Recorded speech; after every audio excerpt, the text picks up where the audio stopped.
Welcome to the CQN podcast, a Celtic State of Mind.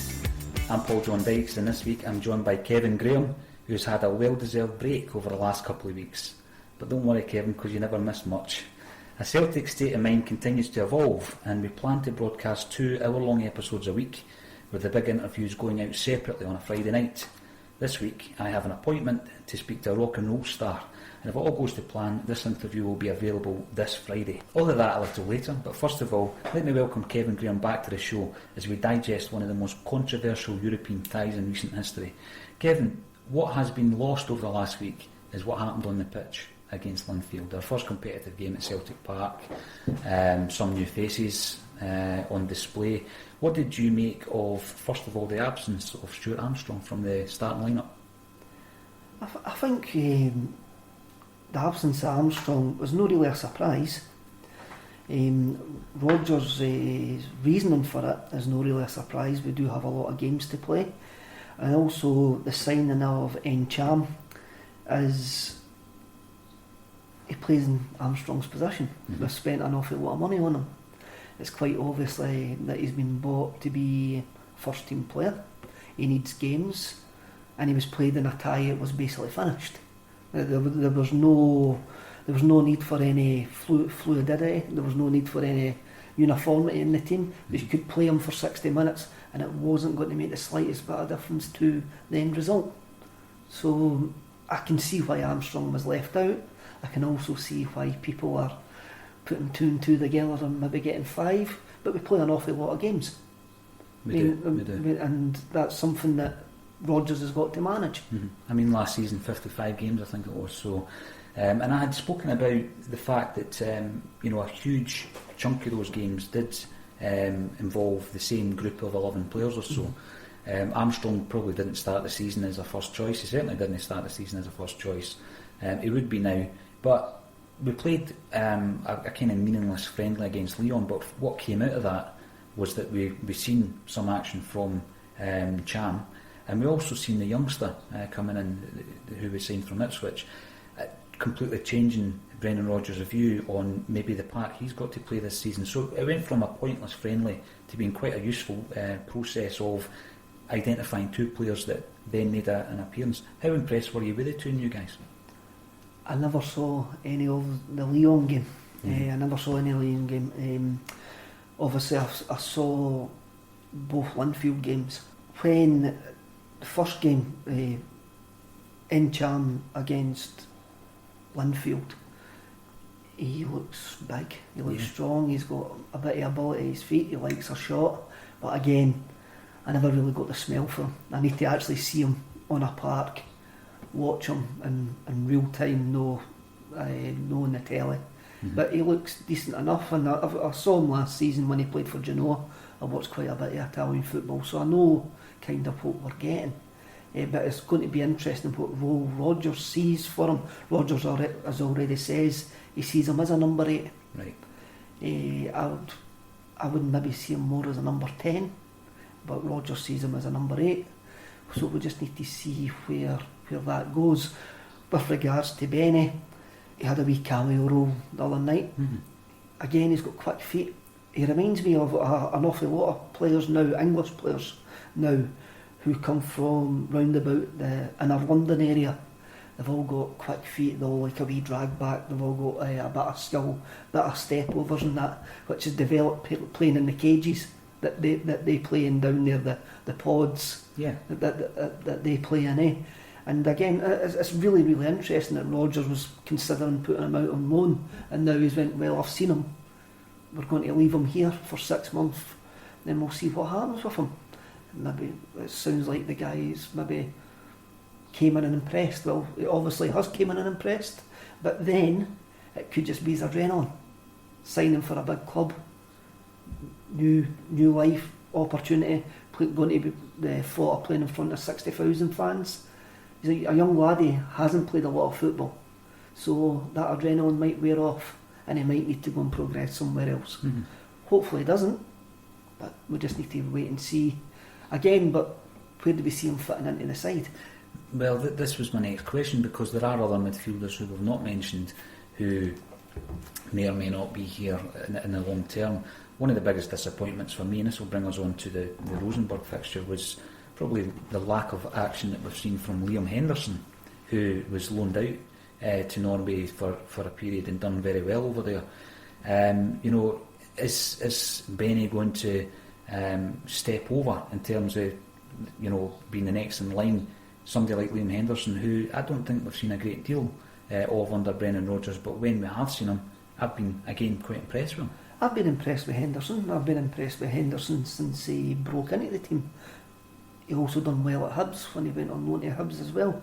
But you've got to maybe now say that whatever's happening that we don't see, there's plenty of other guys in front of him now. Mm-hmm. He's now 20, 21, I think. He might only be 20.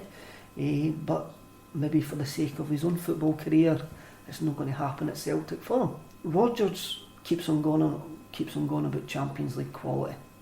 He keeps on going on about the speed, the physicality, the ball retention, what you need to be a Champions League team. The two boys that he has signed, in Benny and Encham, have got that physicality, they've got that speed, and it looks like they're very, very comfortable on the ball. Mm-hmm.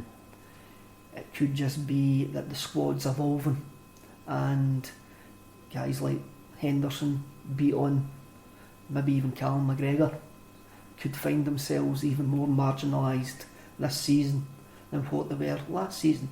But again, going back to Armstrong, he's quite right what he says. He's only been in the team for about 8 months. He wasn't a starter at the beginning of last season. He's now into last year of his contract. He's had a great 8 months. His agent might now be thinking, well, if you're getting offered X amount of money after a good 8 months, what happens if that 8 months doesn't happen again? What happens if Encham comes in, takes your place? What happens if Benny comes in, takes your place? The £45,000 a week that you're getting offered from Southampton might not be there in a season in 6 months' time. So Stuart Armstrong's maybe getting a lot of bad press, especially amongst the support, but I understand the decisions that he's got to make. I'm sure Celtic's contract, which is on the table, will be of a decent value. It's certainly more than what I'll probably ever earn over my working lifetime in the space of his contract.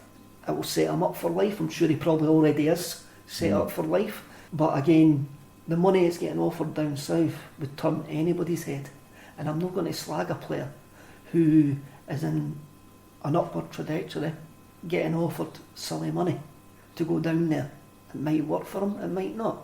Some players it doesn't work for, but he can go down there and have a look at guys like Virgil van Dijk, Fraser Forster, Victor Wanyama, even Ki Sung Young to a different degree, and go, I might make it down there.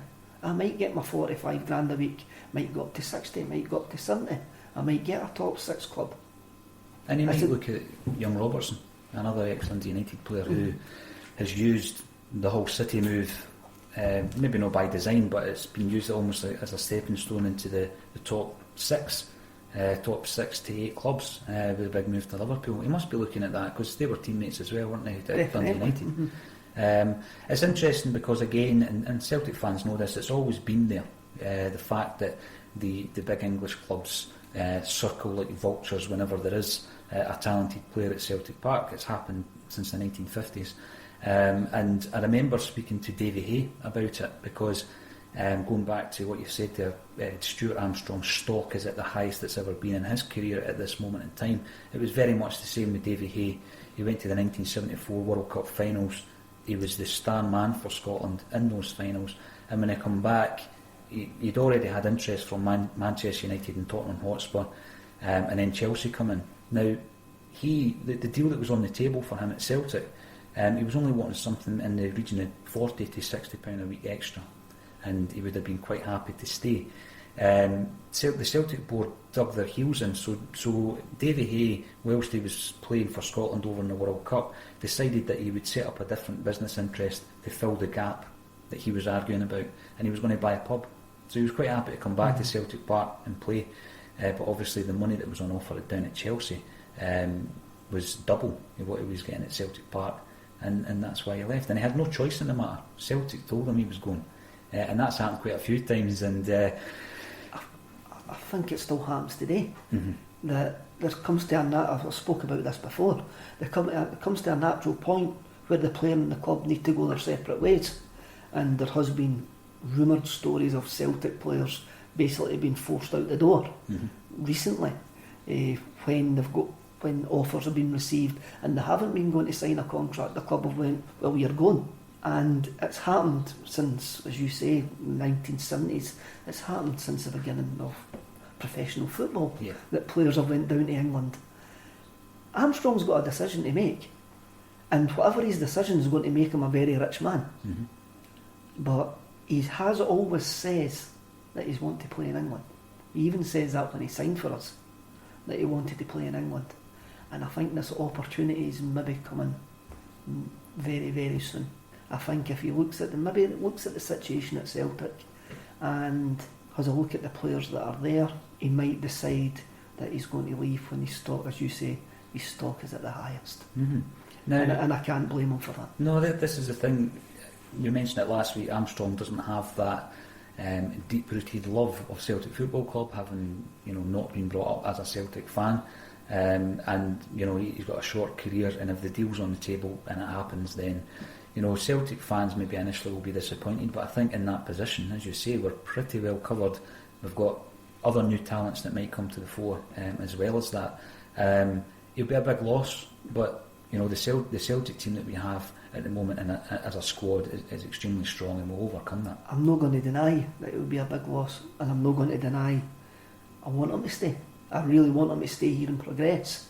But again, if you have a look at the bigger picture for him, if you look through his eyes, his career stalled under Dial. There's nothing to say it won't stall again with the players that Celtic have brought in. So that's the way that he's got to look at it. He's got to look at it through his own personal point of view. And as you say, a lot of the Celtic fans just think, oh, you should stay, it must be great playing football there. It's a job. These guys, for me and you sitting here doing this podcast, if somebody came in, if we went into our work tomorrow and somebody offered you 4 times the money that you were on to do the same job, you would take it. You would. And the big thing again is we're looking at the change in the modern game and the lifespan of a player's career at Celtic. I mean, the average, you're maybe looking at 3 or 4 years. You bring them in, you sell them on. So it's a template that Celtic themselves have utilised, and it may well happen again. That'll all come clear. It's a selling point. It's a selling point, yeah. And especially for a player we'll speak about later on, somebody like Van Dijk coming to Celtic, when there were other offers on the table. Dembele's another example of that, where you might think, I can use this as a stepping stone, and I would hate to think of Celtic as a stepping stone. However, they can go and earn a huge amount of money elsewhere if they're successful, because there's been plenty of them that haven't been successful. Correct. Having come to our club. And again, another thing that we need to look at is that there's another big game on Wednesday. So what's your thoughts on Rosenborg? Sometimes you think about Rosenborg as the team that they were in the 90s at the start of the Champions League era. They always seemed to be there. It was always a tough tie. They always seemed to take a decent scalp. I remember reading that they had some sort of, I don't think it was financial difficulties, but they had a model. They had a business model. And I'm sure it was the model that Celtic based Ronnie Dyler on. They went out with that model, and it caused, I don't know if it caused a financial collapse on them, but they started buying bigger players for bigger fees, and it wrecked the whole business model that they had, and they've been struggling to get back to the level that they have been at. The Norwegian leagues in its season, they will be fitter, they will be better in Linfield, they'll be sharper. With these games at this point, I've always says that I always wanted it to be 60-40 in our favour.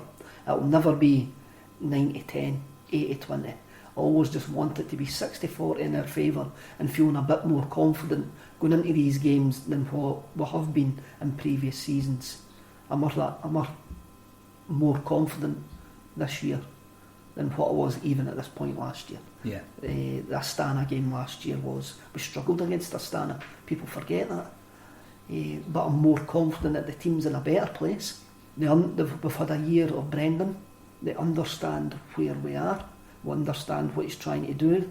I'm not as worried about it as what I would have been in previous seasons. I will be worried on Wednesday because anything can happen, but I think it's 60-40 in our favour, and I think that's all we can ask for at this point. Mm-hmm. Now, you're talking about Wednesday night. This takes us on to the next stage of the Linfield discussion. The aftermath of that game has been the topic of discussion over the last few days, and it sounds as though that's going to continue for some time. And this really is down to a number of things, and what has come to the fore is that the behaviour of a certain section of the Green Brigade has fallen foul of the club finally, and for 2 games there is going to be a blanket ban. So have you had time to digest exactly what's happened since you've come back from your break? What's your thoughts, first of all, on the fact that there's a blanket ban? The Green Brigade, if it was a Facebook status, it would be it's complicated. I think that there's two strands of this here. Celtic have made, I won't say the correct decision, but they've made a decision for the correct reasons. I think UEFA would have closed the section, and I possibly think Glasgow City Council would quite easily close the section. I mean, it took us 5 years to open the section. It would only take Glasgow City Council 5 minutes to close it. The 900 is wrong. The Green Brigade statement itself has called for the club to review that, and I think that has to be a case.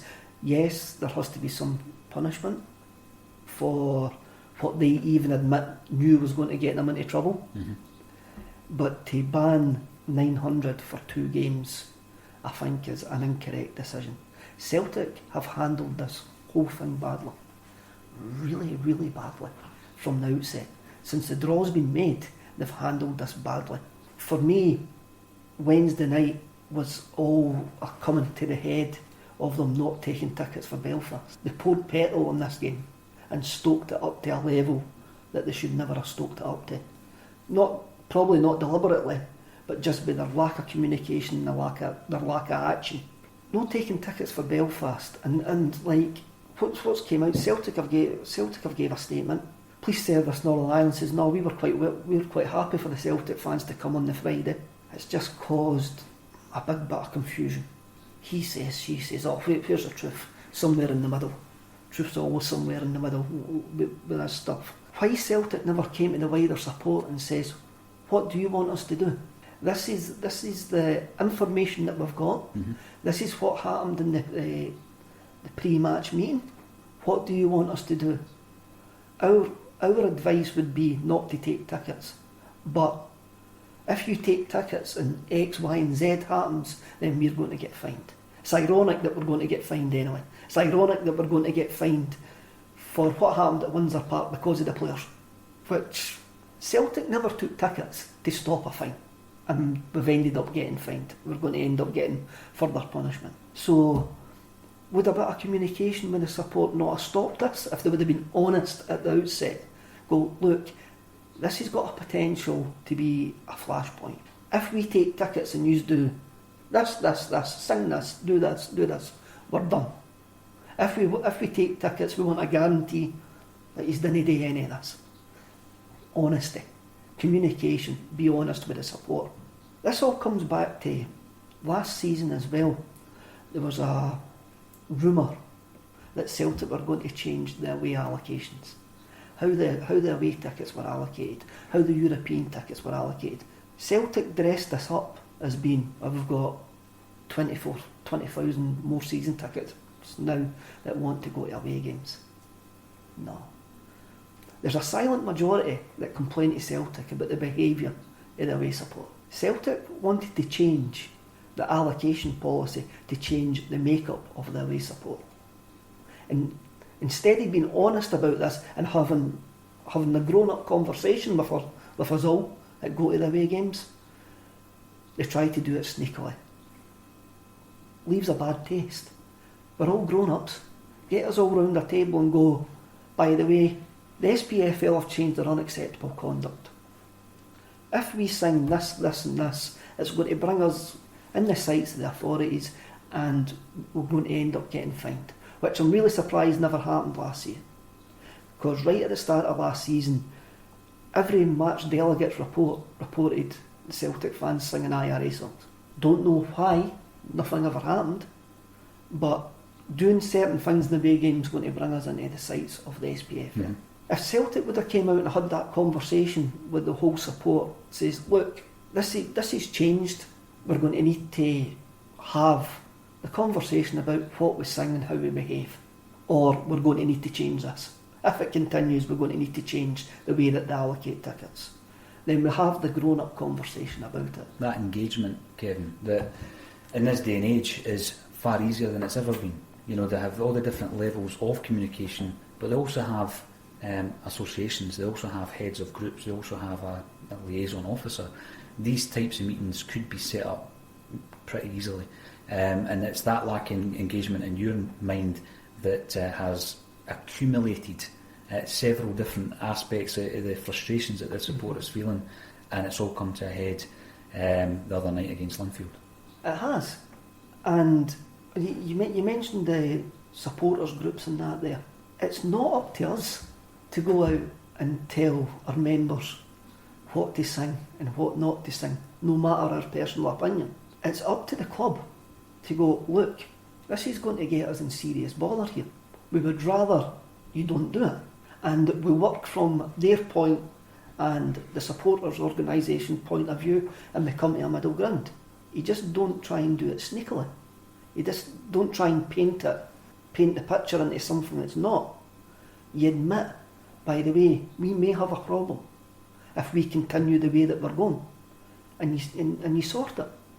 And I think them not taking tickets for Belfast poured petrol on the game at Celtic Park. That was the precursor to what happened at home. I mean, it's happened, right? And we've seen the fallout from it. We've seen the statements from both sides.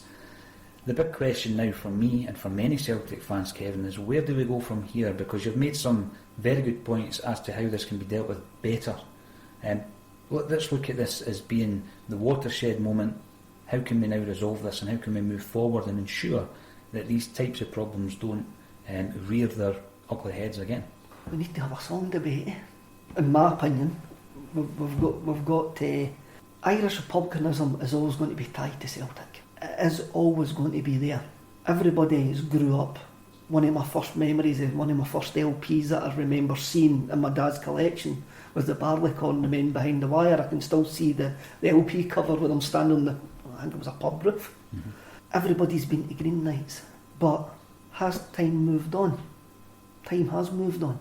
It's now 20 years since the Good Friday Agreement. It's now... I do think the Offensive Behaviour Act has made this worse. I do reckon there's some songs that I now hear at games which have never been heard since the late 70s, early 80s. Mm-hmm. I got a text from one of my friends on Wednesday night. Obviously I wasn't at the game on Wednesday night because I was on holiday, and he said it's like a 1980s Red Fest in the jungle here. That was his exact text. The Offensive Behaviour Act has brought in a lot of these songs back. As a reaction to the fact that you're being told you can't sing. Yes, what you want to sing. As a reaction. This is just my opinion. Mm-hmm. That then adds a question. Does singing certain songs in real time, what do they add to the real time politics of the Celtic support? The Palestine display was a display which we knew that we were going to get fined for, which we fully supported the Green Brigade for doing it. It's of its time. Was the display on Wednesday night of its time? What does it add in real-time politics now? Was it done just to offend? Was a lot of the songs that we sing now, some of the songs that we sing, just done to offend, to get a reaction? Because of the Offensive Behaviour Act, why did the majority of the crowd on Wednesday night sing songs that some of them maybe haven't sung on the ground for 20, 30 years? Was it just to get a reaction of who we were playing? Does it add anything to support? I don't know. I really don't know. It's a question that I was thinking about it coming here in the car. Does it no longer sit where we are as a support? Does it no longer sit politically? Yes, there's always going to be a connection. There is always going to be an Irish Republican connection. But more and more, you see message boards, you see comments. I think there's even a comment today by our manager saying he shouldn't be involved in this. When he was talking about the game in Belfast, he was talking about a new Northern Ireland. It's moved on. And you see guys from Belfast and that were involved in the Troubles going, the songs are not a celebration anymore. They want to, they're not showing support for something that's live. It's dead, gone.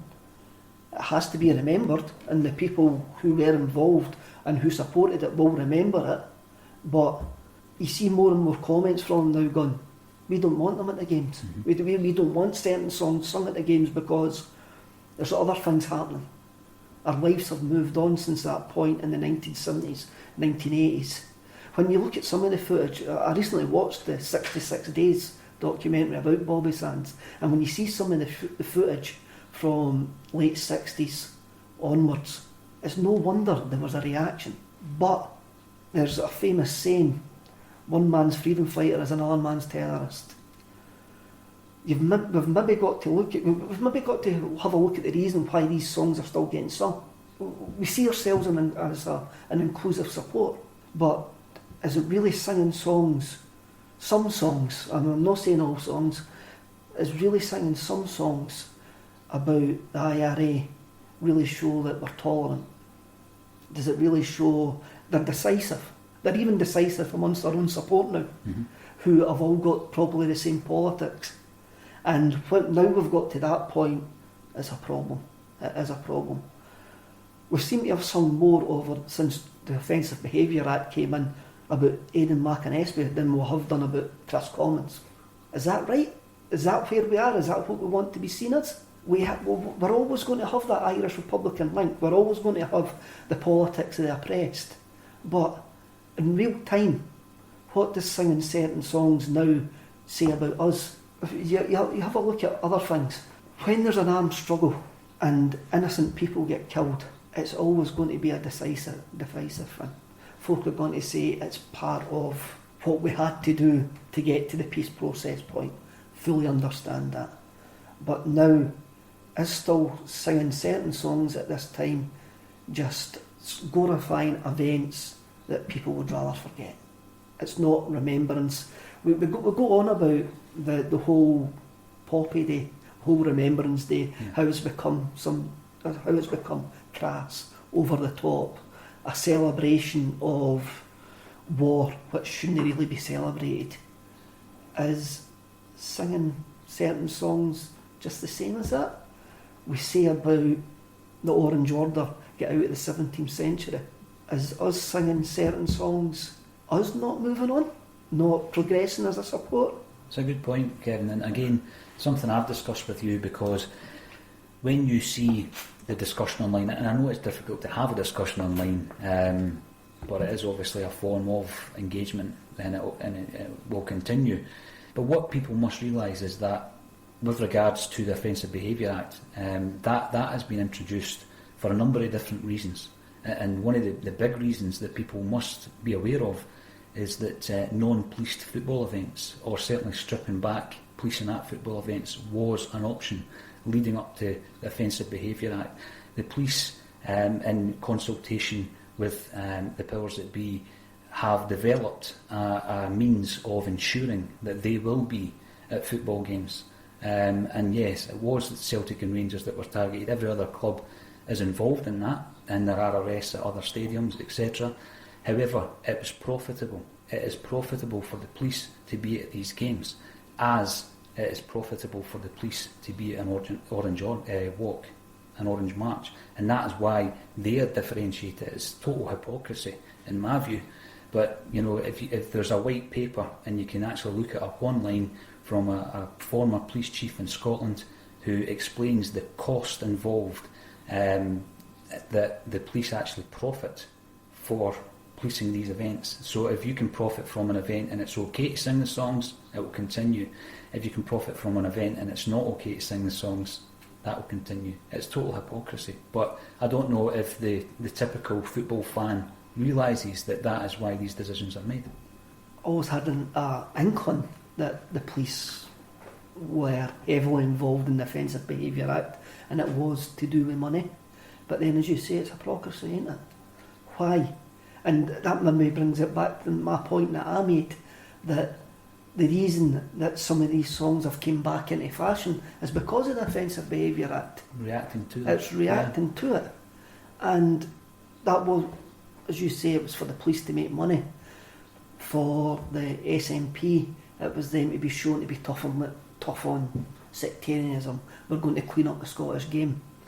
I went to a meeting with Supporters Direct Scotland, and there was a number of fans in the room from different clubs, and it was utterly amazing the amount that didn't know the ins and outs of the Offensive Behaviour Act, who just thought it was there to stop us singing IRA songs. That was the opinion in the room, and that got me thinking, and it kind of reinforced my view that a lot of this stuff has come back into, I'm not going to say fashion because that makes it kind of flippant, but a lot of these songs have started getting sung again as a reaction against the Offensive Behaviour Act, where they no longer have any real-time reason to be sung. To your knowledge, has there ever been a list of offensive songs published? I don't think, I do remember seeing something, but I don't know if that was just the police, if that was one of these leaked police documents, and if somebody's singing this. But then there is case law that I think that they use, that they take out the offensive behaviour, but it's no anybody's personal judgment now if it's offensive. It's there's case law to say roll of honour is offensive. If you're singing that at a football game, rightly or wrongly, you can be convicted for it. It sounds like a fairly obvious question because you think, well, people know that it's offensive.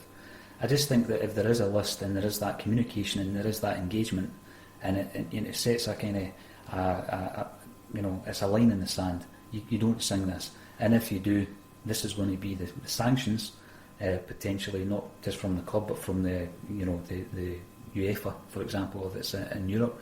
Then there's no going back. Then if there is this definitive list of songs that you cannot, because I think one of the arguments was obviously the biggest, most popular song of last season was Grace, which is an utterly bizarre song to sing at a football game. I think that's great, but it's an utterly bizarre song to be heard sung at a football game. I've been to Kilmainham jail when they play it in the chapel, and you go, wow! But to hear it in that setting, it's fantastic.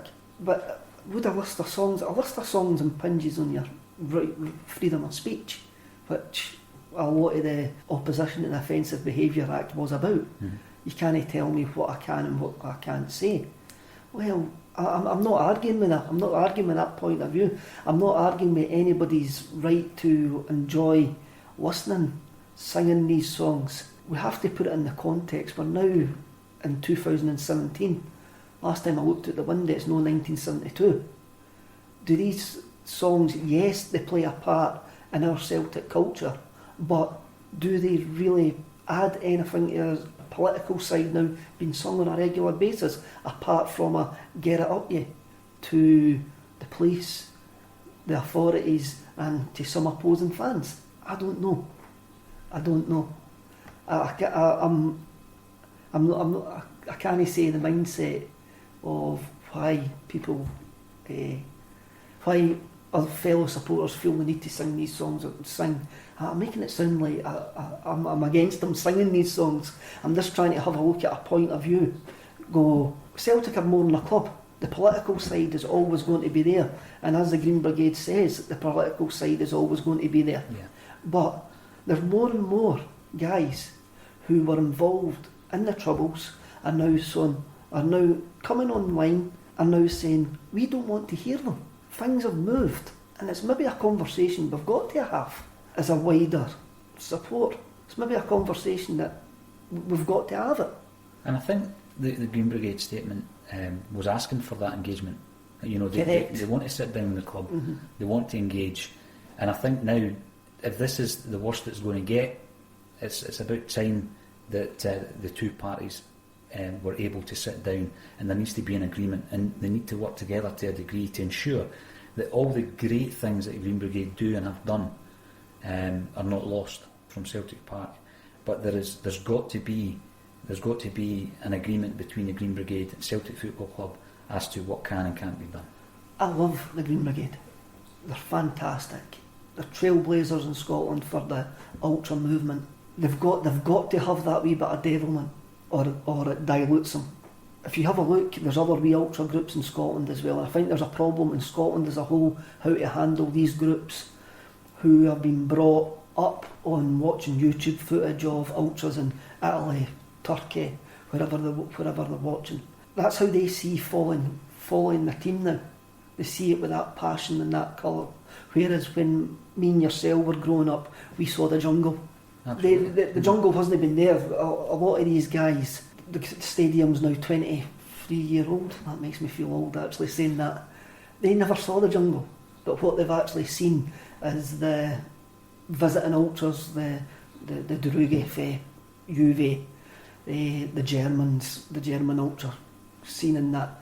That's their culture.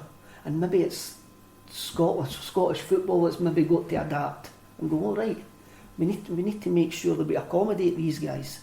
Pyro's never going to work. The affiliation of members of football supporters in Europe who, as part of their manifesto, wants safe sections for pyro, but that will never happen in Britain.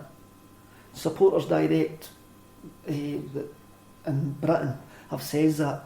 We understand where that's coming from, but it's never been part of fan culture in Britain, and there's no way that any sort of the stringent health and safety rules in Britain will ever allow a section where they're going to be letting off flares and smoke bombs. It is never going to happen. No. But we've got to accommodate these guys. I'm not just talking about the Green Brigade, I'm talking about the Fair City Unity, I'm talking about the boys in Motherwell. We've got to accommodate these young laddies who could be going to watch English Premiership clubs but want to go and watch Celtic or their local teams. We've got to encourage that. We didn't demonise it. And we seem to be very good at demonising it. You're right. There is that attitude, and a lot of maybe the younger element are unaware of the fact that the police authorities in Scotland don't differentiate between ultras and hooligans. They don't. If you're an ultra and you're part of that group, you're part of a risk group, and that is how the police categorise the ultra groups in Scotland. If, for example, you go to the game and you stand in a section with what is known as a risk group, you become a risk fan. There's going to be an intelligence document on you, and they will know things about you, your life, your working practice, your associates that are beyond your wildest imagination. So you're right, they do demonise these people. And, having gone back a wee bit, you mentioned there the German ultras. I did a bit of research on Sancta Pauli because it was my intention some years ago to write a book on the Celtic ultra movement and obviously in correlation with maybe the roots of the German movement, because I know that Celtic supporters went over there and discovered this incredible place in Hamburg, and it's a great story, which never came to fruition. But I think the ultra groups in Scotland have certainly started off in terms of re-injecting and reigniting the atmosphere at Scottish football grounds, and they have done. And I take my hat off to the Green Brigade because the work that they've done has been phenomenal. Fantastic. I'm not here to criticise them, but what I think should happen is, they shouldn't be demonised as being hooligans. Ultras are not classed in my mind as hooligans, but in the minds of the police force in Scotland they are. And these people who go to the games, just because they're maybe sitting having a drink with somebody on a Saturday afternoon, they will exist on a police intelligence system. There are people taking photographs of them at football, and I totally disagree with that, personally. So it's up to the ultra groups as well to ensure that they're not given the ammunition to the authorities to demonise them. Because for me, to go to the games in a lot of the stadiums would be a far lesser experience without these ultra groups. So it's really about them engaging with the clubs, and hopefully that will happen in the weeks and months that follow, Kevin. We now take our lead for the Green Brigade, like it or not. And I've seen a lot of comments online. Guys have went, aye, Celtic were here before the Green Brigade, we'll be here after it, which is true. But the Green Brigade are such an integral part of the Celtic Park match day experience, let's use the match day experience. Let's go all corporate. Let's use the match day experience. And of the away support, where when they're not there, you notice it. Because the culture is now that, who starts the songs? That's them down there. They're not there. What about visiting people from all over the globe, which happens, I brought a couple, when I was doing my research, a couple of Saint Pauli fans over to Glasgow, and what did they want to see, Kevin? They part of their experience at Celtic and coming to Scotland, they wanted to see the Green Brigade, and they went away home happy because they had seen them. There you go. When we won the league last year at Tynecastle, it was one of the most muted away ends that we've had, because less amount of tickets, and there wasn't that element of the Green Brigade there. A couple of folk tried to do the sitting down and not standing up. It didn't work because they weren't there. And for people just to disregard them and go, get rid of them, all the days bring trouble, that's the wrong attitude. We need to work, all us old farts that just want to sit down, those that want to take their families, and the ultras that want to jump about and go mental. We've all got to work together. The club have got to work with every single point. This whole family-friendly atmosphere, I understand where it's coming from, but some clubs are too focused on just having a family-friendly atmosphere. They've got to work with the different sections, and that seems to have been missed. I mean, some of the reaction to the Green Brigade has been hypocritical. Some guys who you can tell that are older probably done far worse in the jungle in the 1970s and 1980s. There's a reason that we can't drink in football, is because of what happened in 1980. It's nothing to do with these young laddies who want to sing Bonnie Tyler songs and jump about. It's nothing to do with them. The other hypocrisy was that you love their Lisbon Lion display, so you need to love their paramilitary display. No, wait a minute. They're like, how can I say this? They're like a band who you really, really love, but then decide to release a jazz single, and you go, by the way, I didn't like that, but you still love them. You'll still go and see them. You'll still support them. So just because they've done something that you go, I think you crossed the line there, it doesn't mean to say that you hate everything else hate everything else that they've done. It's no binary. It's no. Your love's no unconditional. It's like families. They fall out. There's sometimes that your brother, sister, mother will do stuff that you didn't like, but they're still part of your family. You still discuss things with them, and this is where we are, eh? And I do hope this is a watershed moment. But with Brendan being involved, I'm worried about Brendan being involved because he grew up in Ireland. And we don't want to upset him. We do not want to upset him. And we'll maybe go back to 1972 when Jock went into the crowd at Anfield, the glorious old Anfield at Stirling. Yeah. And 1972 was probably one of the most bloodiest years of the Troubles. And Jock says at that point, these wreckers, I think the Celtic View called them, they're singing nothing to do with football. Are we going to have that moment with Brendan? Was Brendan in that statement, that moment? His comments, as I mentioned earlier, about Northern Ireland being a new country. Is this the perfect opportunity to have the debate about certain songs that we sing? So really, in summary, it doesn't matter, Kevin, if you or I have been party to some of these songs during our upbringing, for example. It's part of our indoctrination into supporting Celtic. When your dad comes home with tapes, etc., from Celtic Park, which happened to me, and you learn about these songs and you learn about the history. It doesn't matter what we think about it. It's now deemed by law that you can't sing these songs in a football stadium. And that is the point. And that is the point that needs to be, I'm not going to say respected, but to a point it needs to be accepted. If you go into a football ground and you do sing one of these songs, not only are you going to get into trouble yourself, but you're going to bring the club into disrepute. So we're not attacking any individual and any individual's belief. What we're saying now is you need to get both groups, so you need to get the Green Brigade, you need to get the Celtic board in a room, around a table, and let's discuss this and let's find a resolution to this. completely agree, but it's not just the Green Brigade. It's not just the Green Brigade that sing songs that are now deemed unacceptable. And I'm not going to sit here and say I haven't sung songs that are now deemed unacceptable, because I have. And I'll be a liar to say that I've never sung anything like that. I have. We've got to have a look at the wider picture, and we've got to maybe, I don't like saying move on, but we've got to maybe ask Brendan. We've got to maybe ask guys who grew up during the Troubles that come to Celtic Park, yeah, and say and go, where do we go? How do we still respect our Irish tradition? yes, Without the authorities deeming us as offensive? And that's where we need to go, and that's the discussion that needs to be had. Ideal. Now, we've been speaking about music for most of this show, Kevin, so that will take us up nicely to a short musical interlude. Have you been thinking along the lines of the topics of discussion when choosing your first song this week? Yes. I mentioned the bizarre reaction to the Green Brigade, and how people view the Green Brigade, and how people view the standing section of that they're all young laddies that didn't have a clue what they're doing, and it wasn't like this in the 60s and 70s. So I went for the Who, Baba O'Reilly, which talks about teenage wastelands and teenagers being wasted. So here we have the Who with Baba O'Reilly.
went to a desert island, I would have Who's Next, the Stone Roses, Las Vegas' album, and all the Streets albums. What about Mick Head? I see. That would change it. That would change every. Need a big box of records if you're on a desert island. And let's talk a wee bit about football. Do you fancy that? Aye, well, definitely, aye. So we've got 2 competitive games under our belt, and like what you said earlier, if you were to compare where we are now to where we were even 12 months ago, we're in a much better state. And I don't just mean the result in Gibraltar. I don't just mean that. I just think Brendan Rodgers has his fixed idea of areas of the team that he wishes to strengthen. I think he's pretty confident with the guys. One of the biggest disappointments for me has been the untimely injury of Dedryck Boyata. Just looking back on last season, again like Armstrong, he was never anywhere near being a first pick. I would suggest at the beginning of the season he came into his own, he became a very, very important part of that defensive partnership, and in many ways for me he was a first pick at centre half. Would you agree with that? Towards the end of the season, yes, I think Eric fragility at Ibrox and Hogmanay and his suspension for the game against Albion Rovers made it easier for Rodgers maybe to make the decision to bring in Boyata, who was quite obviously impressing in training. The fact that the extra work that he was putting in as well. It is a blow. It is a blow because I think Rodgers does see Boyata and Simovic as his partnership. Mm-hmm. What I would actually say though was I still always suspected that Rodgers would probably bring in a centre half if we got into the Champions League. Right. Because I don't think that he's got enough for the way that he likes to play football. I don't think the two centre halves are a bit samey. Simovic is better on the ball than Boyata, but I think he wants a sort of denier Van Dijk centre half who can bring the ball out against a packed tight defence, move the ball into the midfield instead of passing it into the midfield, and for him to start moves, obviously while being a fantastic defender as well. Mm-hmm. But I think he's maybe looking more for a ball playing centre half, and I don't think Boyata was that. Boyata's been fantastic for us. I think Simovic is our main centre half, and I think Boyata was a sticking plaster until maybe another centre half was signed. Right. And do you think, again, this may be barking up the wrong tree, we've invested a fair amount of money in Cham. Do you think we're looking at the Van Dijk situation down south and maybe hedging our bets on waiting until he moves before we step into the transfer market for a top class centre half? I can only take what I surmise from Brendan's comments when he says he wanted 2 in before the qualifiers. Hayes and Cham, and we've bought Benny as well, but who looked more development but might turn out to be a wee gem. And he says, I'll have a look after the qualifiers are finished. I always suspected that meant if we got into the Champions League he would then sign another centre half. Mm-hmm. He was quite happy with the centre halves that he had in the squad to get us into the Champions League, but when we got there he was going to have a look for with the money that we would get, and possibly the Van Dijk windfall by that point, he would then have a look at buying another centre back who fits his philosophy. Mm-hmm. And one of the players that's come to the forefront is Stephen Colker, who obviously was potentially a fantastic defender. His kind of career has gone off the rails slightly. Is that the type of person that we are looking to bring in at this stage? I know he was deemed a great player at one stage, but maybe a wee bit of work's required on him, not just on the football part, before he can put in the performances. Yes, I think Colker would be an interesting signing, but I don't think it would maybe change Rodgers' thinking. As you say, there's still a lot of questions to be answered about the personal issues that Stephen's obviously got, and hopefully Celtic is a place for him to sort out the demons that he's got there. And the interview in The Guardian that he done was a heartbreaking read on. Sometimes we speak about money and how money makes everything okay. I mentioned earlier on the podcast, if we went into our work tomorrow and somebody offered us 4 times the money that we would go. But sometimes you forget that these footballers, even though they earn an awful lot of money, they're human beings, and some of them just can't cope with the money. They've got other problems, and that needs sorted, it needs developed, and it needs worked on. And it's quite good that with the Aaron Lennon stuff as well, that there's more and more focus getting put on mental health for footballers. It's a very alpha male environment, and a lot of these people, it's like Neil Lennon talking up about his depression. Yeah. He says that he couldn't mention it at the time, and he only spoke to the club doctor about it. It's being a footballer is the same as any walk of life, and to be written off because you've had problems is wrong, just the same as in any other walk of life as well.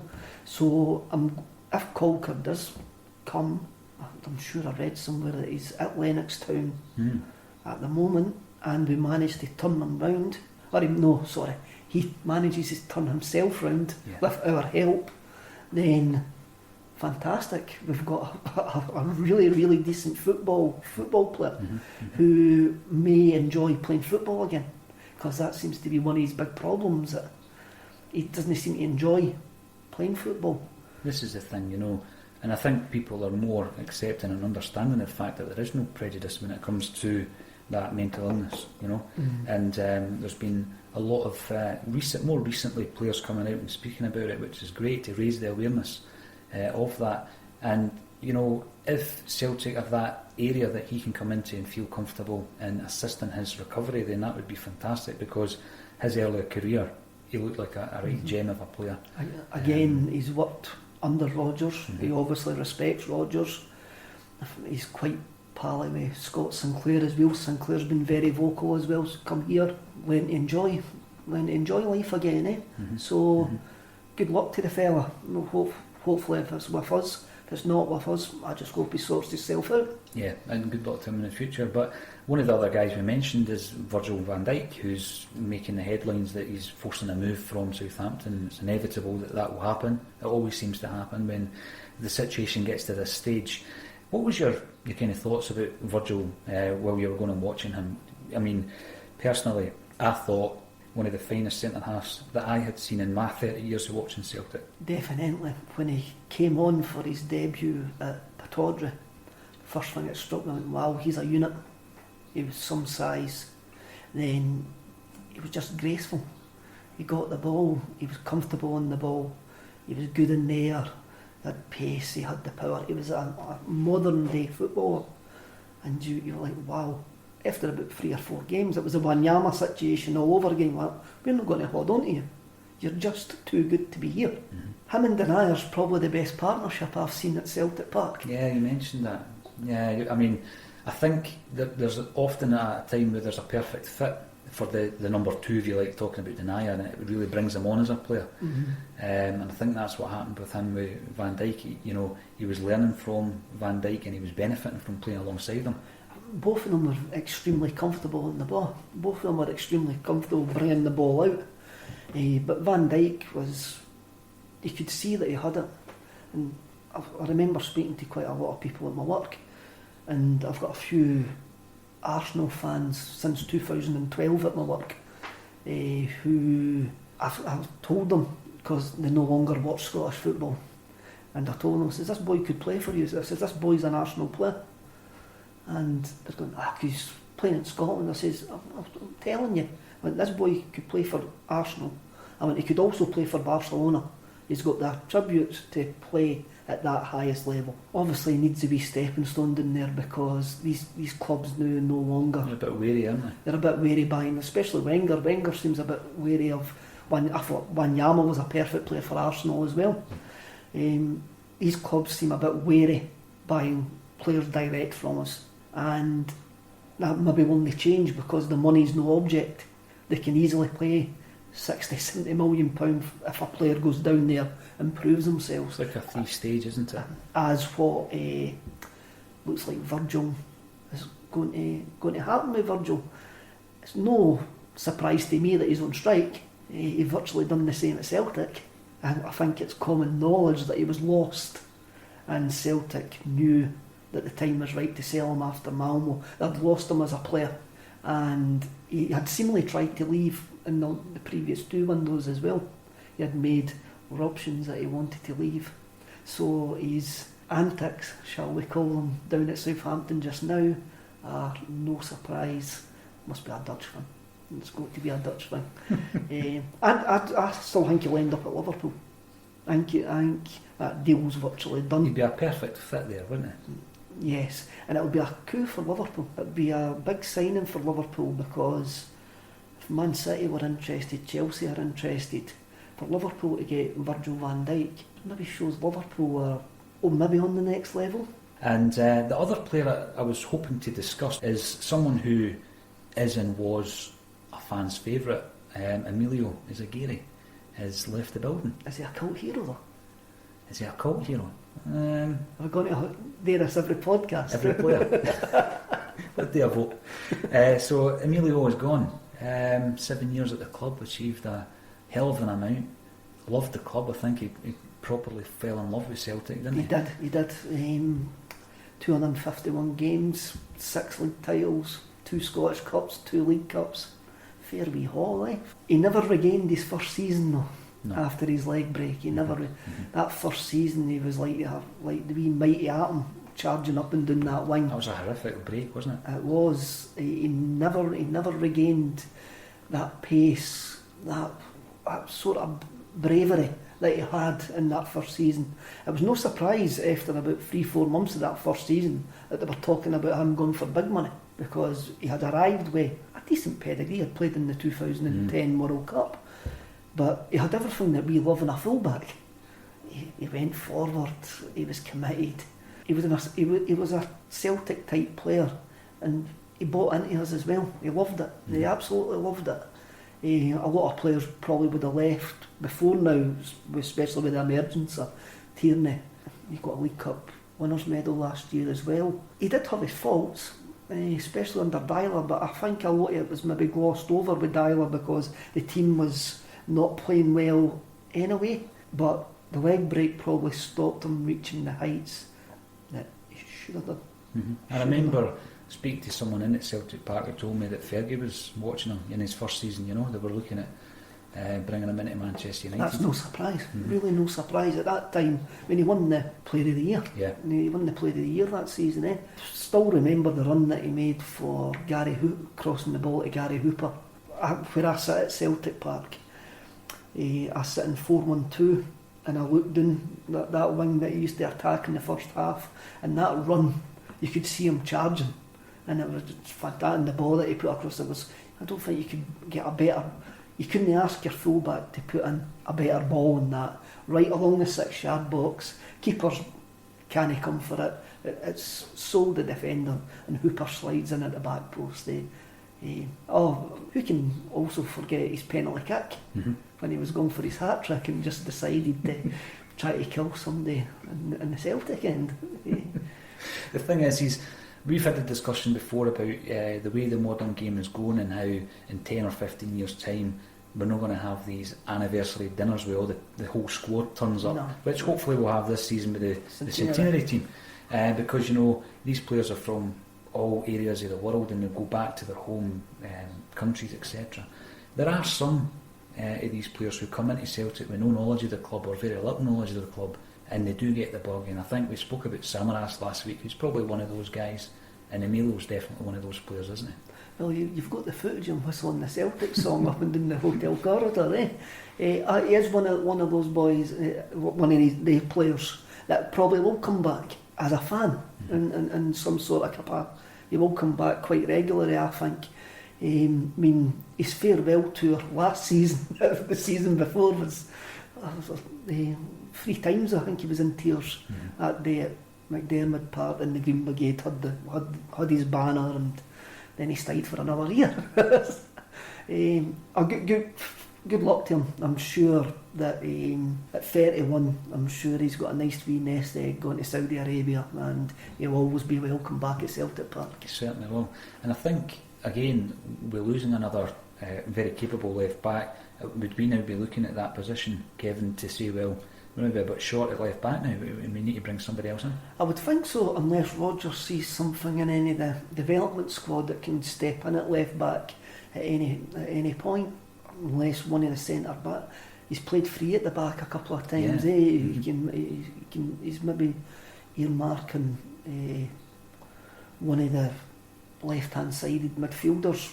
He's played Callum McGregor at left back to varying degrees of success. I would like to see another left back there, but I also wouldn't be adverse to a development squad player stepping up to be a left back. But he seems to like converting left-hand sided midfielders to left backs. But the thing going back maybe 12 months, one of the biggest concerns really was the defensive area, and hence the reason we played O'Connell, Yanko and players like that, Ambrose in the earlier games.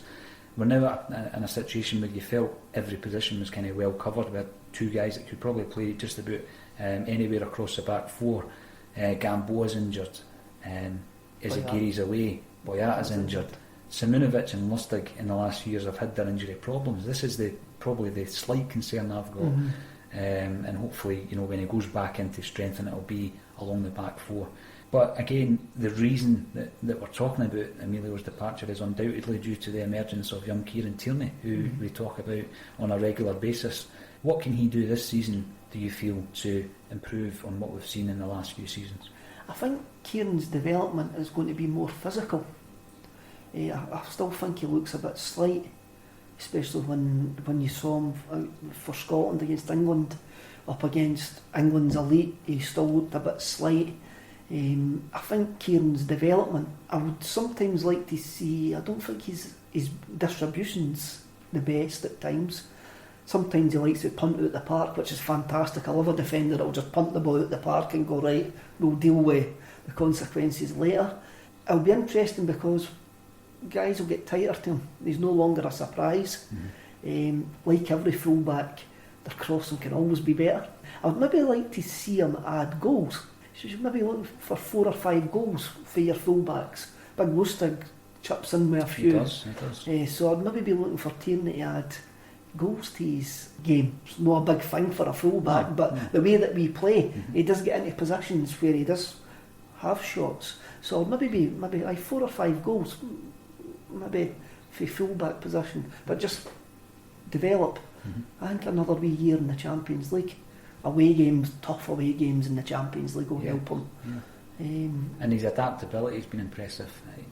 Filling in at right back for Scotland. I think there was a comment that he could even play centre half if necessary. Well, he's played centre half. He's played in a back three for Celtic and for that Scotland game. He played on the left hand side of a back three as well, which is unusual because he's small-ish for a defender.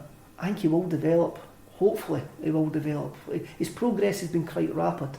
When you speak to guys who saw him 3 years ago, even they can't believe he's developed into the player that he is now.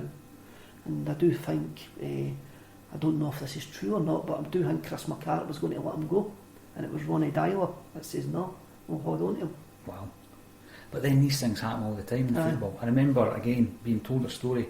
It was a Celtic reserve game, and Davy Hay was playing for the reserves, and again Hay could play left back, right back, he could play in midfield, centre half if necessary, very adaptable player. And Jock Stein came to the game and he's sitting in the dugout with Sean Fallon, who ran the reserve side, and the substitute called John Taggart, who signed on the same day as Lou McCarry, right? So he was a sub and he's watching the game, and Stein turned around to Sean Fallon near the end and says, Davy Hay's not as bad a player as you make out. And the following week he was in the first team. So again, it's just that balance, and it's sometimes one person might not rate you, but then the guy who's picking the team will see something in you.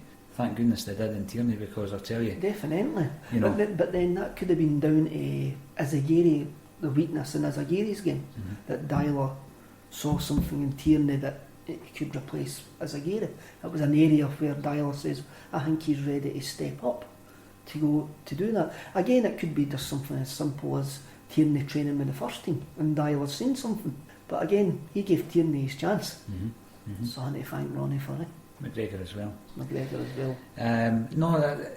The way that the show has been developing has been very much down to a lot of the feedback that we've been getting from our listeners, and I'm delighted to say that we've had 30,000 people listening to our podcast so far, which is just mind-blowing figures for us. recording it in my kitchen, Kevin, you know. However, we are changing it slightly, and we're going to split it into 2 different shows. This, what you're listening to, is the discussion show, where Kevin and I will be talking about topical subjects. We may have the opportunity to have a third voice. For example, there's 1 or 2 people we've approached recently regarding the Green Brigade argument. It would be great to have them in, and we can maybe dedicate a show to that. In the future, there'll be further discussions regarding the Supreme Court's decision and the aftermath of that as well. So you may be listening to Kevin, myself and another in the future. This is a discussion show which we plan to put out on a Monday night, and the interviews that we've been managing to secure will be going out on a Friday night show. Now, this Friday, I am delighted to say that we are interviewing what I would consider a rock and roll star, Kevin.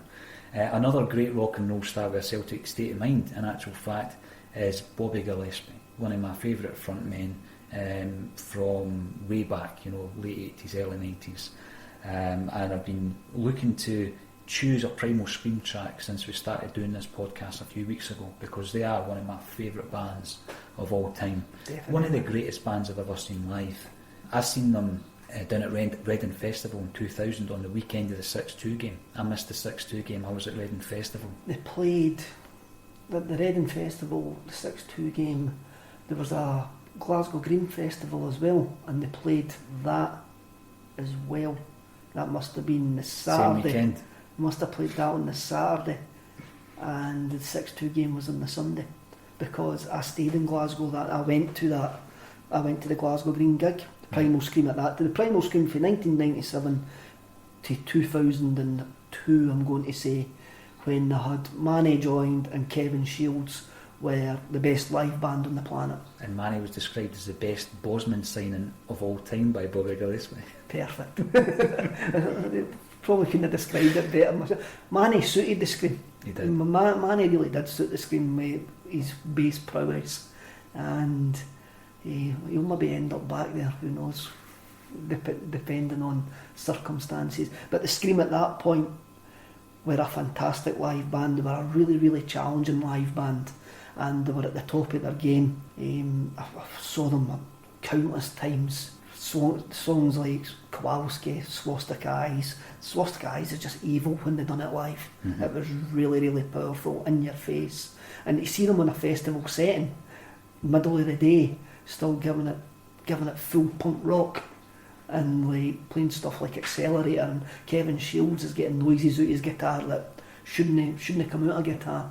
They were a great live band. Possibly the peak.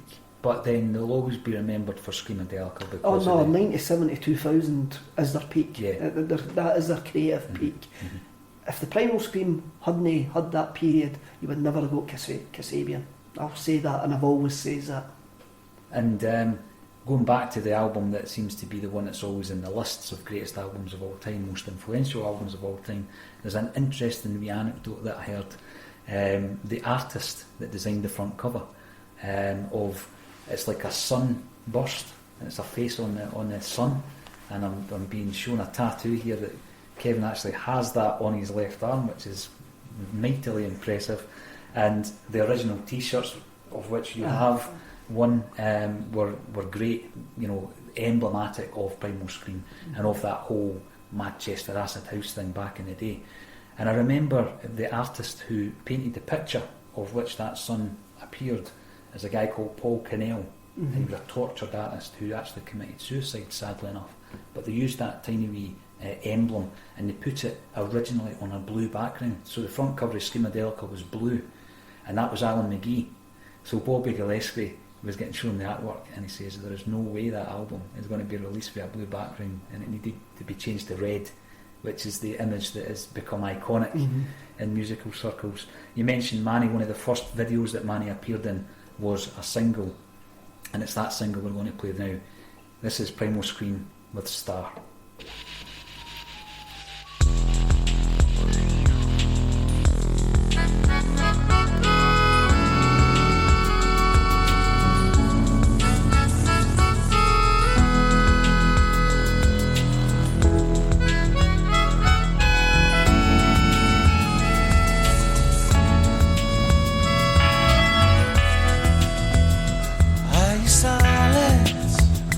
I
could bring to change society.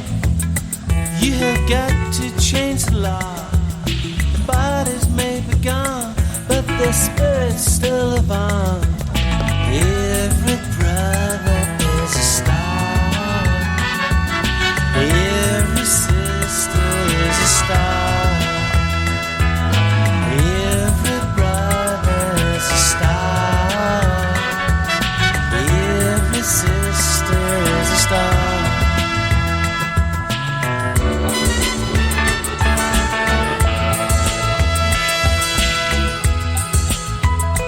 Rebel son.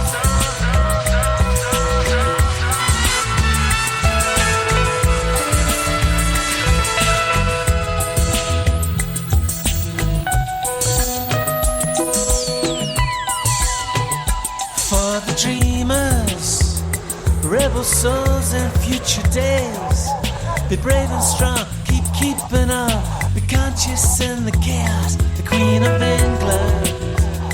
There's no greater than a killer. One that's freedom fighter is another's terrorist. Every brother is a star. Every sister is a star.